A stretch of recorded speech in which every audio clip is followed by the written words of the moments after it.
Тази жена печели $1000 само с пластмасови бутилки.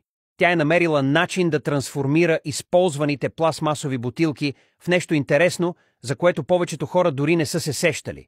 Първо тя събира пластмасови бутилки, които не са нищо друго освен отпадъци, напълно безплатно от различни места и премахва етикетите им на ръка.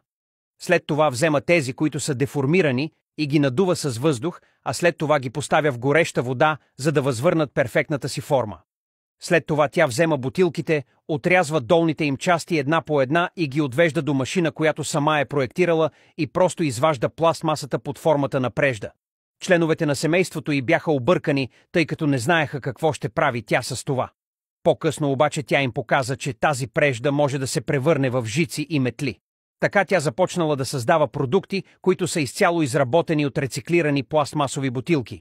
И по този начин създала успешен бизнес с поне 9-10% печалба.